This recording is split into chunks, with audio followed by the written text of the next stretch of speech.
Bienvenidos al comienzo de algo nuevo. Para algunos de ustedes esto comenzó el viernes. Para algunos hoy será ese comienzo de algo nuevo. Porque hoy celebramos, como hemos escuchado, que Jesús resucitó. Y mucho más que hablar de la evidencia histórica o del milagro extraordinario de este evento, para aquel momento, hoy vamos a hablar de por qué esto es importante para ti y para mí que estamos aquí hoy. Y quiero comenzar invitando tu imaginación, porque hoy vamos a visitar el domingo en la mañana en la vida de algunos seguidores de Jesús. Y para entrar en esta historia es importante que nuestra imaginación nos acompañe y que ustedes se pongan en el lugar de estos seguidores y estos discípulos el domingo en la mañana. Este es el tercer día después de lo que ellos vivieron el viernes. Y comienzo con esta pregunta. ¿Alguna vez has sentido como si todos tus sueños hubieran muerto? ¿Tú has tenido una experiencia de vida en la que al levantarte esa mañana o después de recibir la noticia de un diagnóstico, para algunos después del divorcio, para otros después de la pérdida de un hijo en un accidente? ¿Cuándo fue que tú sentiste como si todos tus sueños hubieran muerto? Porque así, exactamente así, fue el viernes para los discípulos. Todas las promesas que habían hecho suyas, que habían escuchado de la boca de Jesús, habían muerto con su líder en la cruz. ¿Cuál fue tu viernes? Quizás llegaste hoy aquí, literalmente, después de haber tenido una temporada de viernes en tu vida. Y es interesante porque Jesús le había dicho a los discípulos en varias ocasiones que Él iba a ser entregado, que Él iba a entregar su vida, que Él iba a morir y que Él iba a resucitar muchas veces. Sin embargo, ninguno de ellos lo había entendido y no estaban esperando que resucitara. ¿Cuándo fue tu viernes? Porque este es el contexto de lo que vamos a leer en Juan 20, y es que Jesús había muerto y con Él habían muerto todas las esperanzas de algo nuevo para los discípulos. Vamos a leer el relato juntos en Juan capítulo 20, verso 1 al 18. El primer día de la semana, muy de mañana, cuando todavía estaba oscuro, María Magdalena fue al sepulcro. Me encanta que esta historia comienza con una mujer que era seguidora de Jesús. Y vio, noten ese verbo, vio que habían quitado la piedra que cubría la entrada. Así que fue corriendo a ver a Simón Pedro y al otro discípulo a quien Jesús amaba. Esto es graciosísimo, porque este que está escribiendo es Juan, el discípulo. Y él se está refiriendo a él mismo. Y él escribe y dice, fue a ver a Pedro y en lugar de decir a mí, él dice, y al otro discípulo a quien Jesús amaba. Y les dijo, se han llevado del sepulcro al Señor. Imaginen la desesperación en su boca, en su tono. Y no sabemos dónde lo han puesto. Esto es un escándalo. Ella está desesperada. Pedro y el otro discípulo se dirigieron entonces al sepulcro. Ambos fueron corriendo. Pero como el otro discípulo corría más aprisa que Pedro, gracias Juan por dejarnos saber tus capacidades atléticas y deportivas. También nos está dejando saber que estaba desesperado por llegar. Llegó primero al sepulcro. Inclinándose, se asomó y vio, noten el verbo nuevamente, vio allí las vendas, pero no entró. Tras él llegó Simón Pedro y entró en el sepulcro. Una vez más vio allí las vendas y el sudario que había cubierto la cabeza de Jesús, aunque el sudario no estaba con las vendas, sino enrollado en un lugar aparte. En ese momento entró también el otro discípulo, el que había llegado primero al sepulcro, en serio, y vio, noten el verbo, vio y creyó. Hasta entonces no habían entendido la escritura que dice que Jesús tenía que resucitar. Eso es importante porque él está diciendo, hasta este momento, él te está dejando saber como autor, Juan, que él no había entendido la profecía de la resurrección dicha por Jesús. No estaba esperando la resurrección. Es en este momento que se le abren los ojos a Juan. Pero la historia no termina ahí, sino que continúa en el verso 10 diciendo, los discípulos regresaron a su casa, pero María, ¿recuerdan la mujer con la que comenzamos la historia? Pero María quedó afuera llorando junto al sepulcro. Mientras lloraba, se inclinó para mirar adentro del sepulcro y vio a dos ángeles vestidos de blanco, sentados donde había estado el cuerpo de Jesús, uno a la cabecera y otro a los pies. ¿Por qué lloras, mujer?, le preguntaron los ángeles. Es que se han llevado a mi Señor y no sé dónde lo han puesto, les respondió. Apenas dijo esto, volvió la mirada y allí vio a Jesús de pie, aunque no sabía que era él. Jesús le dijo, ¿por qué lloras, mujer? ¿A quién buscas? Fíjense, la misma pregunta. Ella, pensando que se trataba del que cuidaba el huerto, pensando que estaba hablando con el jardinero, le dijo, Señor, si usted se lo ha llevado, dígame dónde lo ha puesto y yo iré por él. María, le dijo Jesús. Ella se volvió y exclamó, Raboni, que en arameo significa maestro. Suéltame, dice Jesús, porque todavía no he vuelto al Padre. Ve más bien a mis hermanos y diles que vuelva a mi Padre, que es el Padre de ustedes, a mi Dios, que es Dios de ustedes. María Magdalena fue a darle la noticia a los discípulos, he visto al Señor, exclamaba y les contaba lo que él había dicho. ¿Imaginaron conmigo? Quizás hoy llegaste a este lugar y te sientes igual que los discípulos esa mañana del domingo. Realmente miras tu vida y después de tantos viernes, ¿no crees que las promesas que Dios dijo sobre tu vida puedan hacerse realidad? Han muerto tantas cosas dentro de ti y llegaste a este lugar posiblemente con muchas esperanzas muertas. Pero nosotros hemos orado que lo mismo que le sucedió a Juan y a María en esta historia, y lo que comenzó en Pedro, y digo lo que comenzó y se los voy a explicar en breve, que lo mismo que les pasó a ellos les pueda pasar a ustedes y a nosotros en la mañana de hoy. Toda esta lectura es para compartir con ustedes que esto de la resurrección es algo que Dios quiere que nosotros podamos observar, examinar y comprender de forma personal.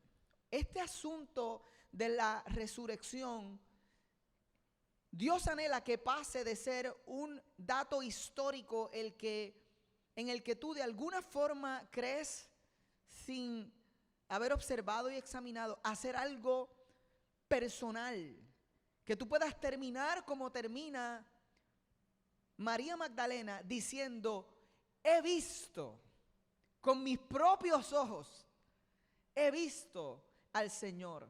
Ella está diciendo que lo ha visto después de la muerte, en otras palabras, lo ha visto resucitado.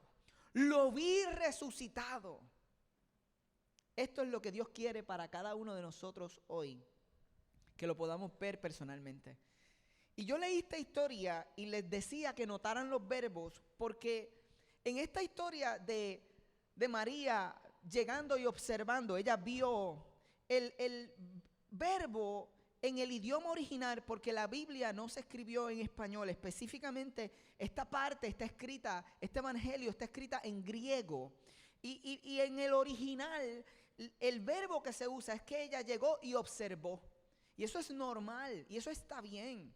La resurrección merece nuestra observación. Yo comparo esto a esa etapa en mi vida cuando vengo creciendo. Soy hijo de pastor y escucho por primera vez que Jesús resucitó. Lo doy como un hecho, digo, pues Él resucitó, pero no es algo que yo he visto personalmente. No es algo que yo entienda completamente. Es como que estoy repitiendo algo que sé. Y culturalmente nosotros decimos, Él resucitó. Y está bien, comienza con observación. Nuestra fe es una fe que es inteligente.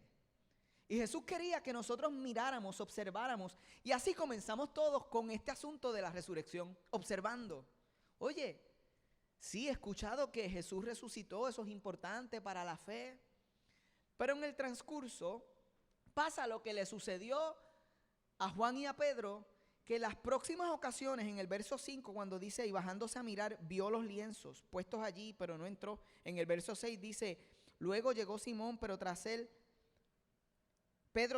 y entró en el sepulcro y vio los lienzos puestos allí. Estos verbos en original ya no son blipo, que era observar, sino que ahora en el original son teorio, que significa examinar. Y es interesante porque yo creo que ese es nuestro proceso. Primero observamos, escuchamos de lejos el asunto de la resurrección, pero después lo examinamos más de cerca. En mi caso, no sé cuál fue el tuyo, comienzo a examinar, pero ¿cómo es que nosotros creemos esto? Que Jesús resucitó. Y en mi caso, comienza un proceso en mi universidad en el que estudio la Escritura, las profecías acerca de la muerte y la resurrección de Jesús, y comienzo a mirar que es increíble la evidencia que hablaba de lo que iba a suceder y que hablaba de Jesús, y cómo todas las cosas que en el Antiguo Testamento se escribieron de quien iba a ser el Mesías esperado, el Redentor, se cumplieron en su vida. Y luego llego y me encuentro con 1 Corintios 15, cuando Pablo está diciendo que cuando Él resucita, Él se muestra no solo a los discípulos, sino a más de 500 otras personas. Y había más de 500 testigos que lo vieron, que como María terminaron diciendo, he visto al Señor. Y luego, pensando en todo esto, en mi caso, leo cómo la iglesia naciente y los primeros creyentes estuvieron dispuestos a entregar su vida, a morir por la predicación del Cristo resucitado. Y dije, la gente no está dispuesta a entregar su vida por cualquier cosa. Esta gente sabía que el dato histórico de la resurrección fue real, fue único. Hay muchas otras personas en el mundo que predijeron su resurrección, pero ninguno resucitó. Todos están en la tumba. Cristo, Jesús, fue el único que dijo, voy a morir, al tercer día voy a resucitar, y que finalmente lo hizo, que resucitó. Y porque Él resucitó, yo creo que Él es quien Él dijo que era y que Él puede hacer lo que Él prometió que iba a hacer. Y en ese proceso de examinar y leer, mi corazón se abría a la idea de la resurrección. Pero tengo que decirles a ustedes que no es hasta un momento más adelante en mi vida cuando entiendo que la resurrección no solo es algo que sucedió, sino que ahora entiendo y comprendo lo que significa eso para mi propia vida hoy, en el 2023. Bueno, en aquel momento cuando estaba en universidad, y no les voy a decir cuándo fue porque no quiero que estén sacando edades, hace un tiempo atrás. Pero es importante porque cuando leemos la historia, el verso 8, cuando Juan entra finalmente a la tumba, dice, en ese momento entró también el otro discípulo del que había llegado, el que había llegado primero al sepulcro. Lo sabemos, Juan. Y vio y creyó. Y el verbo que se usa ahí en el original es eido, que significa comprender completamente. Este fue el momento, aha moment, cuando se le abrieron los ojos y él pudo entender lo que él había dicho. Es verdad, él resucitó. Este es el momento donde resucita la esperanza en el corazón de Juan. Ustedes saben por qué yo creo, esto es otro mensaje, que él llegó a la tumba pero no pudo entrar, esperó que Pedro fuera. Yo pienso, esto no lo dice la escritura, yo pienso que él está corriendo y él tiene quizás un poco de esperanza. Él está confundido, pero él le vienen estos pensamientos de la resurrección, pero no los cree porque dice, no es posible. Y llega, y cuando llega a la tumba, yo pienso que él no entra porque él dice, si yo entro y lo encuentro ahí, entonces yo estuve 3 años de mi vida siguiendo un farsante. Entonces lo que he estado haciendo por los últimos 3 años, que dejé todo, los discípulos dejaron todo para seguir a Jesús. Renunciaron a su carrera, renunciaron al futuro que habían planificado para seguir el futuro que les prometió Jesús. Y ellos lo miraban como el Mesías, como el enviado que iba a libertar la nación de Israel, los judíos, de la opresión romana. Ellos no habían entendido el asunto de la primera venida y que después en la segunda él completa su reinado. Él hablaba del reino y ellos pensaban, el reino es ahora. Ya mismo con estos milagros, llega a la oficina, se declara el Mesías, levanta las manos, toda Roma es destruida y nosotros vamos a reinar con él aquí en la tierra. Ellos están esperando una oficina. Hay evidencia, ellos luchan. Hay una escritura en uno de los evangelios donde la mamá de Juan llega y le dice, Jesús, cuando tú vengas en tu reino, le vas a dar la oficina a uno de mis hijos a tu izquierda y la derecha a otro de mis hijos porque ellos se han fajado contigo. O sea, ellos están esperando a un gobernante. Ellos no entienden lo que tú y yo entendemos, que era la llegada de un reino espiritual que luego en el futuro, y la estamos esperando, va a ser completa en un reino terrenal.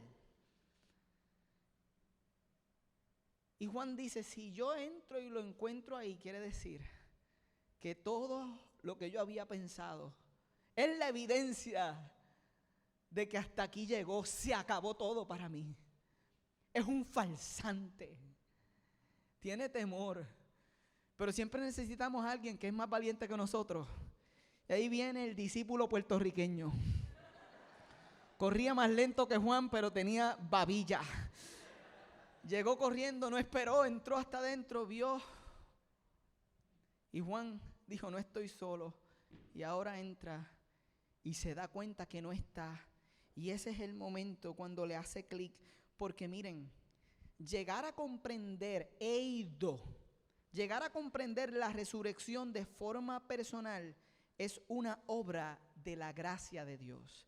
Esto no es algo que nosotros producimos. Nosotros observamos y examinamos, pero que se abran nuestros ojos es una obra de la gracia de Dios. Y Él quiere hacerlo.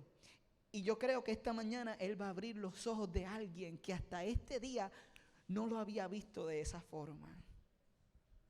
Y ahora las cámaras se dirigen sobre María Magdalena. Verso 10 dice, los discípulos regresaron a su casa pero María se quedó afuera llorando junto al sepulcro. Les dije que les iba a decir por qué creo que Juan tuvo el momento, pero Pedro no. Es porque la Escritura da testimonio de ella misma. Y hay varios relatos, varios evangelios que relatan este acontecimiento.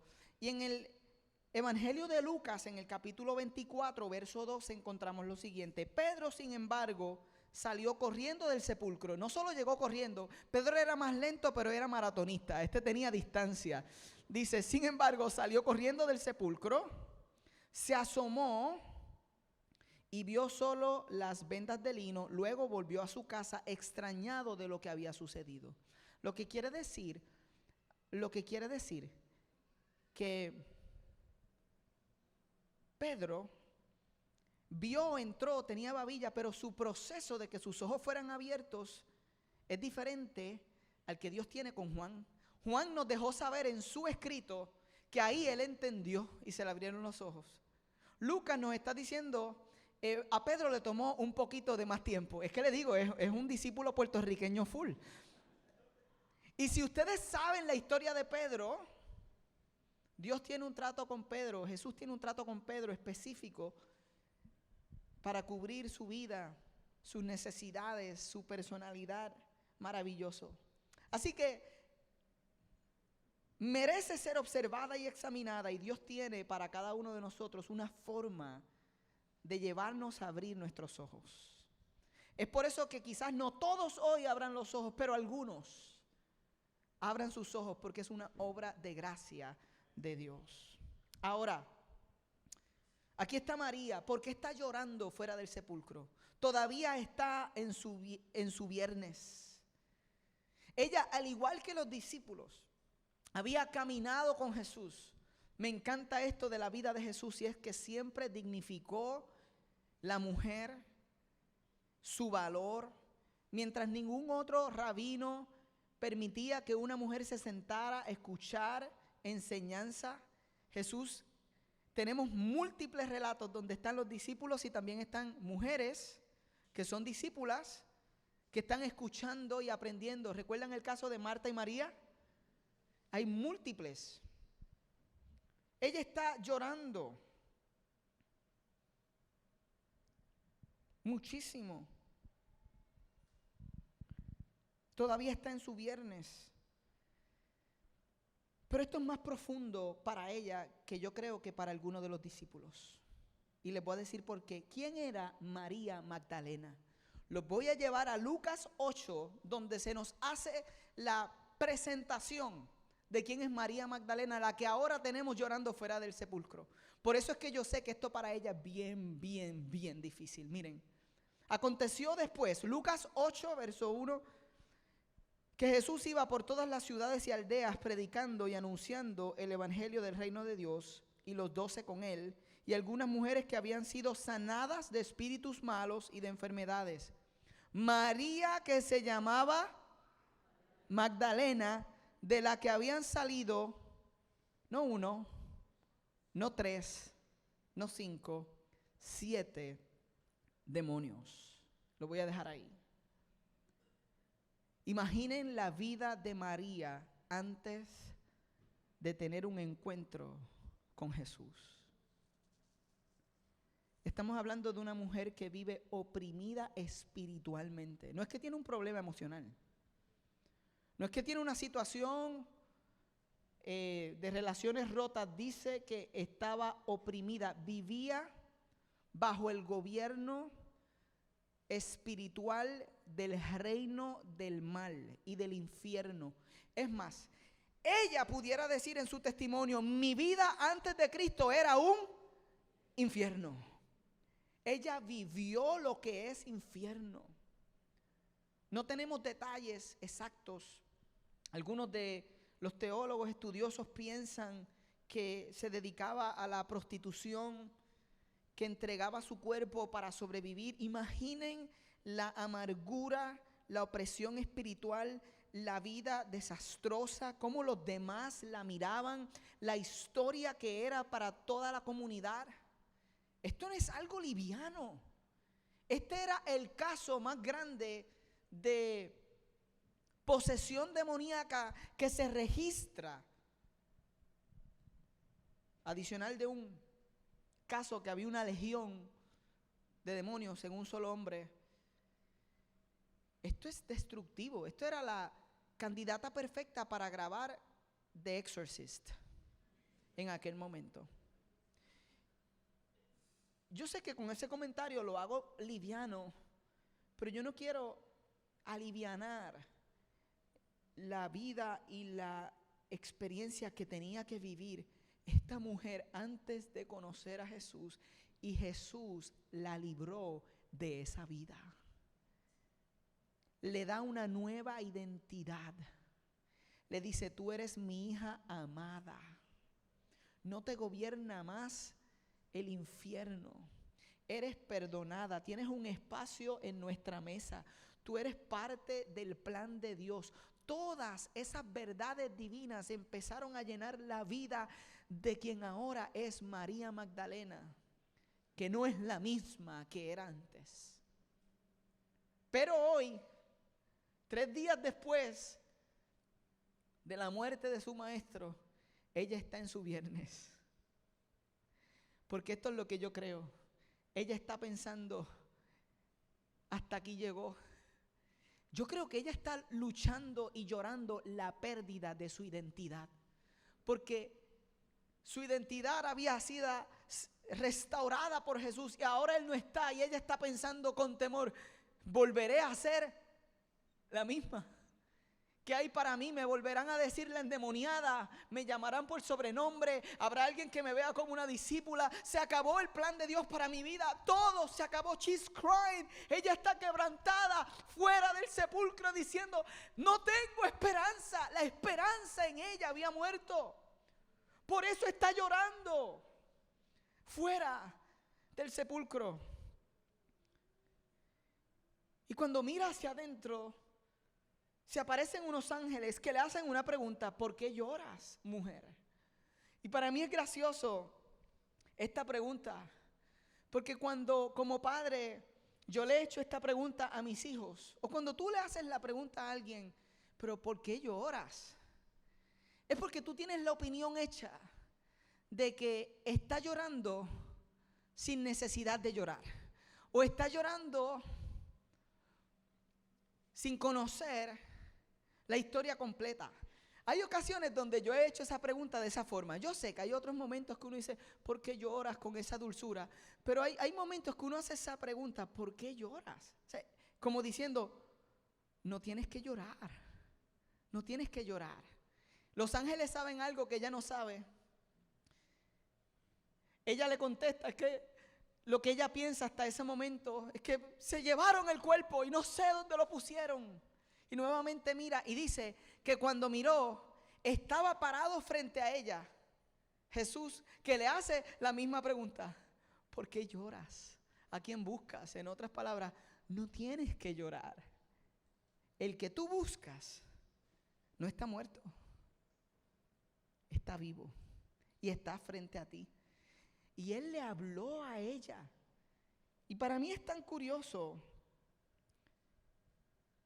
que en el verso 15 Jesús le dice: ¿por qué llora, mujer, a quien busca? Y ella, pensando que se trataba del que cuidaba el huerto. Para mí ella está llorando tanto, no lo está viendo, no lo está esperando. Piensa que es el jardinero. ¿Cuántas veces el mismo Jesús resucitado ha llegado y se ha parado frente a ti después de tu viernes? ¿Cuánto tiempo lleva hablándote el Jesús resucitado y tú no te das cuenta de que es Él quien está hablando a tu vida? Tú no lo puedes entender y piensas que es algo más o que es alguien más. ¿Cuántas veces yo he estado en ese lugar? Pero ahora, como una imagen de gracia, y yo veo el evangelio en todo lo que Jesús hacía, como una imagen de gracia, en lugar de Él regañarla y decirle: ¿por qué lloras? No te dije que al tercer día, mujer, yo iba a resucitar. No. Él viene con gracia, como una imagen de gracia, y hace algo que yo estoy seguro que fue el momento. Nosotros estamos presenciando el momento donde María le son abiertos los ojos espirituales, como una obra de gracia para ver a Jesús resucitado. Nosotros somos testigos de este momento y lo que Jesús va a hacer para que ella pueda ver es que Él va a mencionar su nombre. Ella piensa que es el jardinero. Ella no lo está mirando. Hay estudios científicos que han determinado que para el ser humano, el sonido más dulce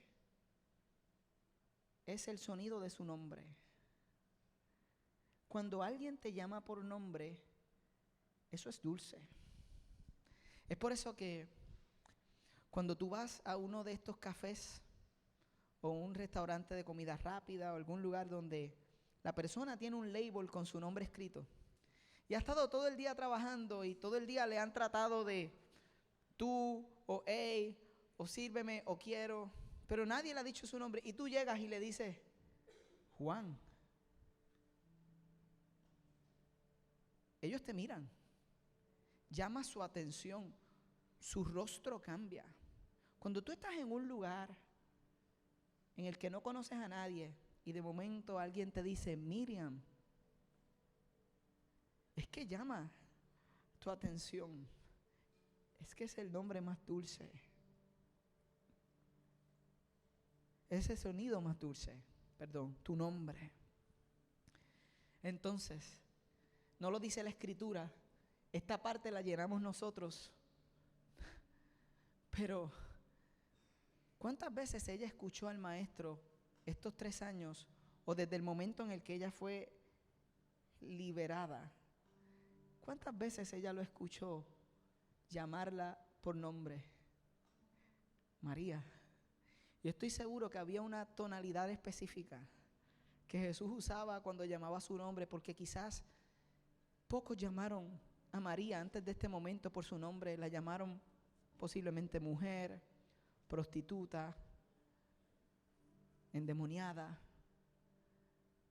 Pero cuando Jesús la libertó, que nosotros no tenemos los detalles de cómo lo hizo, la palabra termina diciendo que hay tantas cosas que Jesús hizo que no quedaron registradas. Esta es una de ellas. Cómo Él hizo el milagro en la vida de María. Yo no sé cómo lo hizo, pero tiendo a pensar que en medio del proceso, cuando Él se acerca y los espíritus saben que ha llegado el creador de aquella mujer y que van fuera de allí, yo no sé cómo lo hace, pero me atrevo a pensar que Él la llamó por nombre. María.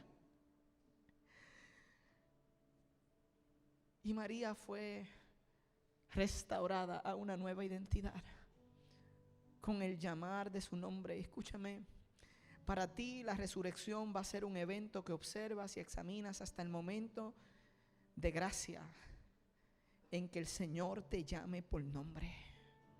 Yo sé cuándo me llamó a mí por nombre.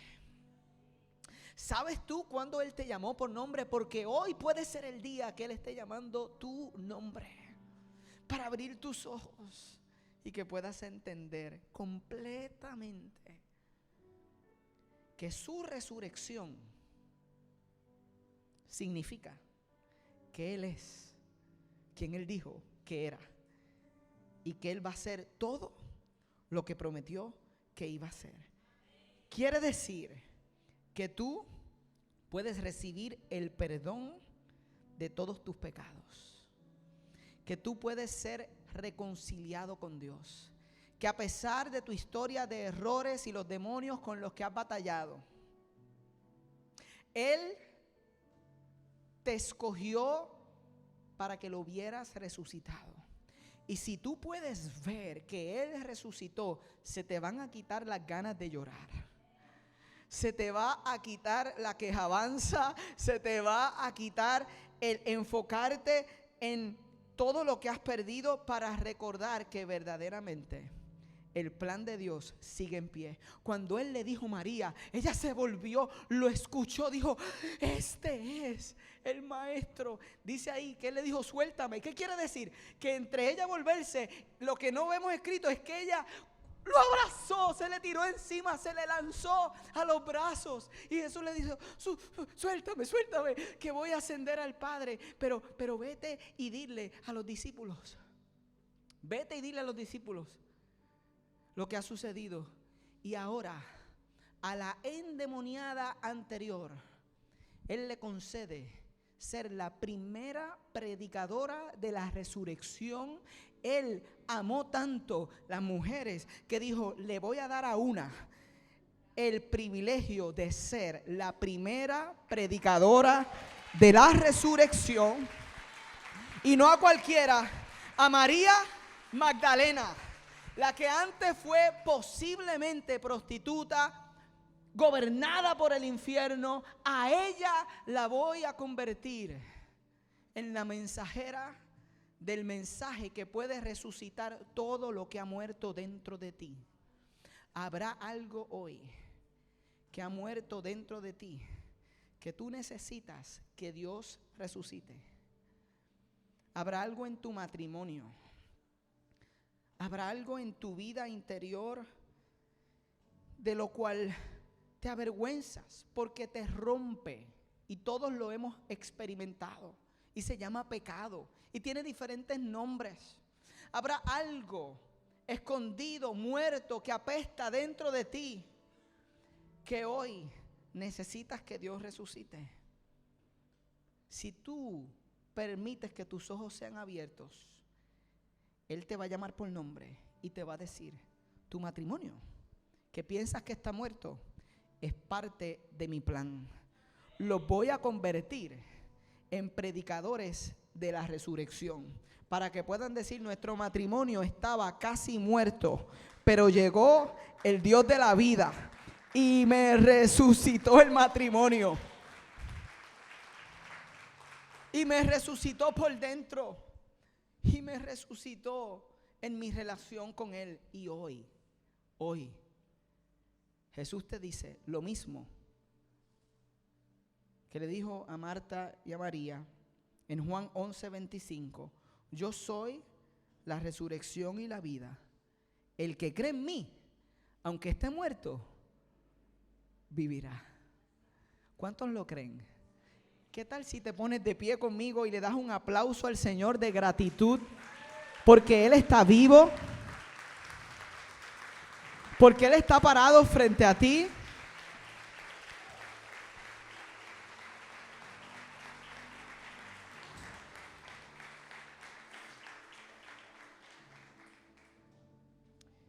Y este día lo vamos a terminar